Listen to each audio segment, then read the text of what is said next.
नमस्कार। देसी हांडीशाल को आपण मानक बहुत बहुत स्वागत। चलते फ्रेंड्स, आज मुझे आपण मानक अंडा आलूर रेसिपी नहीं कि आसी। आशा करुच्ची आपण मानक मो रेसिपीटी भल लगे। जदि रेसिपीटी भल लगुए तो मो चैनल को सब्सक्राइब करदे, लाइक करदे, कमेंट करदे। चलते फ्रेंड्स, स्टार्ट करवा आज रेसिपी अंडा आलू तरकारी। देखो तापाई मुझे अंडा और आलू को प्रथम सीझे नहीं जाइए। देखिपे तार चोपा छड़े नहीं। चलते प्रथम आम अंडा और आलू को भल भाव फ्राए करने गैस ऑन कर कड़े बसी दी। से 2 चम्मच सोरिष तेल देदेली। अंडा को देदेली। अंडा को देलापर से देदेली हाफ चम्मच हलदी गुंड, हाफ चम्मच कम लंका गुंड और स्वाद अनुसार लुण देकी ताको बहुत भल भाव आम टे फ्राए करना। लंका गुंड और हलदी गुंड सब दबा द्वारा अंडार बहुत बढ़िया कलर आसता है। तापर बर्तमान सीझा ही रखि आलू को देदेली। सबको भल भाव फ्राए करना। ये अंडा और आलू देखिपे केते सुंदर भाव फ्राए हो गलानी। ताको बर्तमान आम बाहर करना। नेक्स्ट प्रोसेस को जीवा। बर्तमान तरकारी बनैबा तापाई से सेम कड़े आउ 2 चम्मच सोरिष तेल देदेली। तेल देला परे हाफ चम्मच कप चीनी देदेली। चीनी गोल्डन कलर हैला परे सेथिरे कटा ही रखिथिबा गोटे बड़ पियाज को देदेली। सबको टिके भल भाव आम फ्राए करना।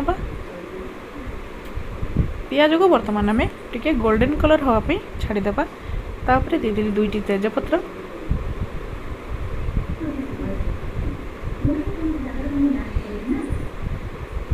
देखो तापर देदेली पियाज टिके गोल्डन कलर हैला परे अदा रसुणर छेचा गोटे बड़ चम्मच देदेली।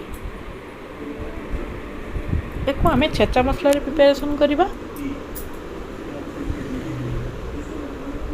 देखो तापर एबे देदेली स्वाद अनुसार लुण, हलदी गुंड, लंका गुंड,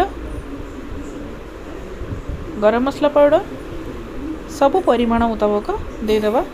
तापर गोटे बड़ टमाटो को मोटे ग्राइंड करने ताको ऐड करुच्ची। सब मसला को आम भल भाव मिक्स करना।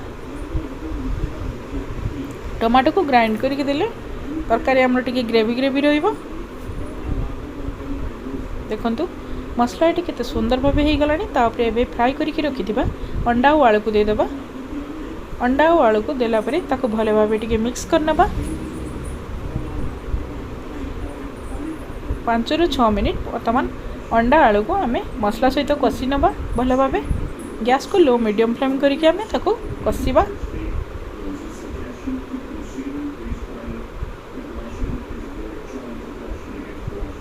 देखो फ्रेंड्स, अंडा और आलू ये कषि हो गला। से बर्तमान आम आवश्यक अनुसार पानी देदेबा। मुझे 1 ग्लास पानी दे देछि।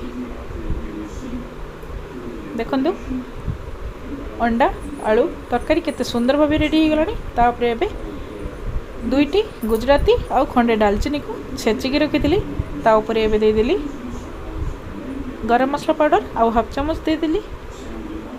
देखो फ्रेंड्स केते सुंदर भाव रेडी हो गलानी अंडा आलू तरकारी। फ्रेंड्स, मो रेसिपी गुड़िक जदि आपण मानक भल लगुता तो मो चैनल को सब्सक्राइब करदे।